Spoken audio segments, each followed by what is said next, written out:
আজকে রান্না করছি চিকেন ঝাল ফ্রাই। এভাবে করে চিকেন ঝাল ফ্রাই রান্না করলে আমি তো খালি খালি অনেকটা চিকেন খেয়ে ফেলি, সাথে কিন্তু নান রুটি দিয়ে এত বেশি মজা লাগে। আর ভাত পরোটা সবকিছুর সাথে খাওয়ার মতো বেস্ট একটা তরকারি হচ্ছে এই চিকেন ঝাল ফ্রাইটা। বানানো অনেক বেশি ইজি, দেখে নিবা তোমরা। আজকে কক মুরগি দিয়ে চিকেন ঝাল ফ্রাইটা রান্না করবো। তোমরা চাইলে ফার্মের মুরগি দিয়েও অনেক মজা করে রান্না করতে পারবে। চিকেনটারে মোর মতো করে পিস করে নিয়ে এর মধ্যে অল্প অল্প করে সব মশলা মিক্স করে নিচ্ছি। হলুদ গুঁড়া, মরিচ গুঁড়া, ধনিয়া গুঁড়া অল্প অল্প করে মিক্স করে নিয়ে তারপর এটাকে ভাজতে হবে। আজকের চিকেন ঝাল ফ্রাই রান্না করার জন্য আগে চিকেনটাকে ভেজে নিব আর তারপরই রান্না করবো। এই চিকেনটাকে খুব বেশি করে ভাজতে হবে না, একদম হালকা হালকা করে ফ্রাই করে নিতে হবে, একদম কড়া করে না। দেখতে পাচ্ছ একদম সাদা সাদা করে ফ্রাই করছি। সবটা চিকেনের পিস খুব ভালো মতো ফ্রাই করে নিয়ে তারপর রান্না করা শুরু করে দিতে হবে। এই যে ফ্রাই করে তুলে নিলাম। আর এবার আরেকটা কড়াই পরিমাণ মতো তেল দিয়ে এর মধ্যে বেশ খানিকটা পেঁয়াজ কুচি দিয়ে দিলাম। বেশি করে পেঁয়াজ কুচির মধ্যে এই চিকেনটা রান্না করলে অনেক বেশি মজা হয়। আর তারপর অল্প একটু গোটা গরম মশলা দিয়ে দিচ্ছি, মানে তেজপাতা, এলাচি, দারচিনি এগুলাই। আর পেঁয়াজগুলো একটু হালকা ভাজা হইলে এর মধ্যে দিয়ে দিলাম আদা রসুন বাটা একটু বেশি করে, তারপর স্বাদ মতো লবণ আর মরিচ গুঁড়ো একটু বেশি করে, যেহেতু ঝাল ফ্রাই নাম হয়েছে যত সম্ভব তত ঝাল দিব। তারপর স্বাদ মতো অল্প অল্প মশলাও দিয়ে দিচ্ছি, হলুদ গুঁড়া, ধনিয়া গুঁড়া, এই কয়েকটা মশলা দিয়ে একটু ভালো মতো নেড়ে চেড়ে তারপর বেশ খানিকটা টমেটো কুচি দিয়ে দিলাম। টমেটোটা মাস্ট দিতে হবে, তাইলে অনেক বেশি ঘন ঘন একটা টেক্সচার পাওয়া যাবে। টমেটোটা একটু গলার আগ পর্যন্ত একটু রান্না করে যেতে হবে। আর তারপর আম্মু একটু জিরা গুঁড়া দিয়ে দিচ্ছি সাথে। আর কয়েক মিনিট পরেই দেখা যাবে যে সবকিছু একদম মিশ হয়ে গেছে খুব ভালো মতো।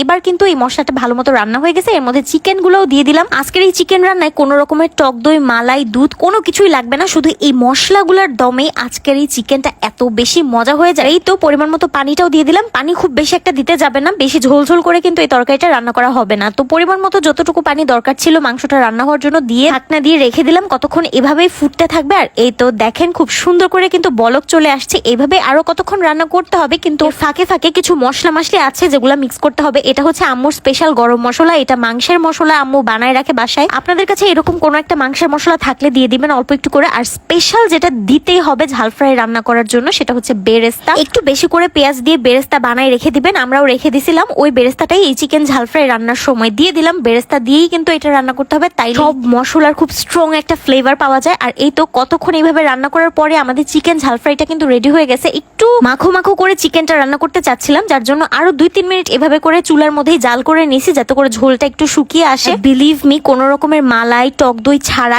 এই চিকেন ঝাল ফ্রাইটা এত পরিমাণ রিচ একটা ফ্লেভার দিচ্ছিল, অনেক বেশি মজার ছিল এই চিকেন ঝাল ফ্রাইটা। আজকে ইফতারে চিকেন ঝাল ফ্রাই আর নান রুটি ছিল, যেটা বেস্ট একটা ইফতার হয়েছে।